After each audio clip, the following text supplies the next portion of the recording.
Good afternoon, everybody. Welcome to Math 101 Assignment Solutions. And I've seen so many students asking the meaning of z squared. Z means integers.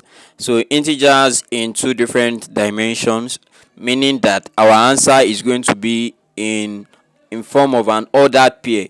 Ordered pair in terms that is going to be x comma y in a bracket. That's ordered pair. If it is z raised to power of 3, it's going to be three dimensional. That's x, y, and z. So that's the meaning of z squared. Are you getting it? So the z is representing an integer.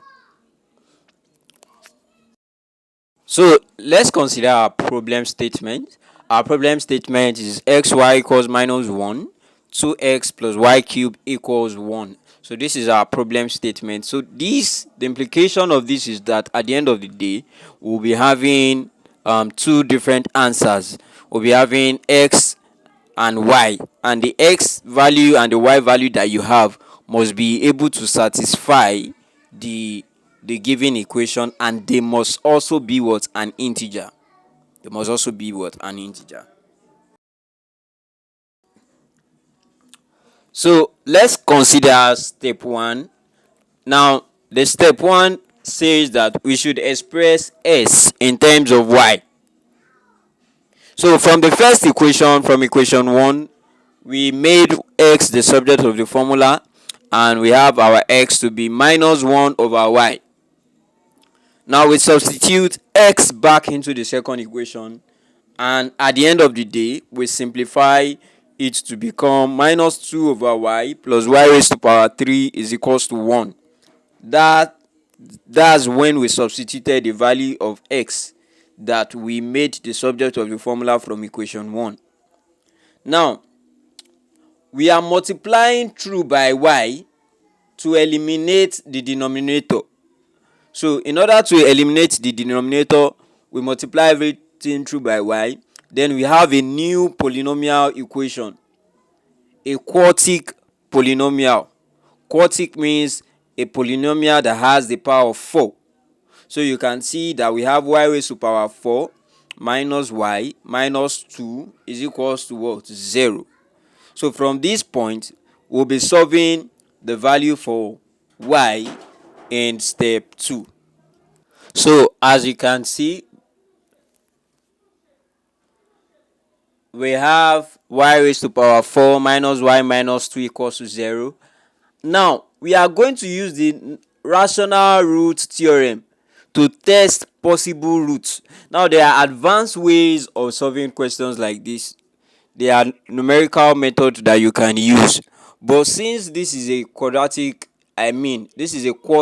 equation, the rational root theorem implies that you are testing for all of the values for y that will be equals to 0. So any value that you test, that you put for y and it is equals to 0, it is the answer for the quadratic equation. For the quartic equation. It is quartic, meaning that you are going to be finding 4 possible solutions. Are you getting me? You'll be getting 4 different solutions. So your answers must be 4. And out of the 4 answers that you have, it is some of the answers should be able to satisfy the question that was given to you initially. So let's test for the value for when y is equals to 1.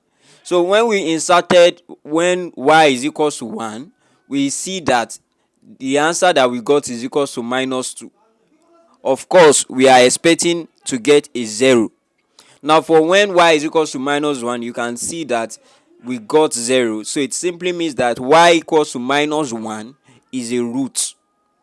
So y is equals to minus 1 is one of our solutions. So we already have y equals to minus 1 to be one of our solutions.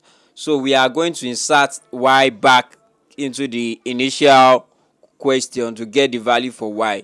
So x is equals to 1 and y is equals to minus 1. So this is the solutions, and the solution must be represented in form of an ordered pair. Ordered pair, check the next slide what I mean by ordered pair. If you watch the video up to this point, then I'm simply telling you that there is a shortcut for you to get solutions of this nature. What you just need to do is just to test. If you are writing a computer based test or a computer based exam, what you just need to do is just to test for the values of your for the values in the options given, and you check which one of them is equals to 0, then you are good to go. But if you decide to start solving, fine. Anyways, fine. If you are writing a theoretical examination, then all of the steps are needed, right? Okay, so our last step is the verification. Now it is not necessarily you verify, because you've already gotten your answer. So the end of the how to write the general solution of the given question is you are going to write x comma y is equals to 1 comma minus 1. So that is what they mean by z raised to power of 2 or z raised to power of 2. Similarly, for integers, you can have integers raised to power of 2, you can have real number raised to power of 2. They simply means that you are solving them in two different dimensions, one for x and the other one for what? Y.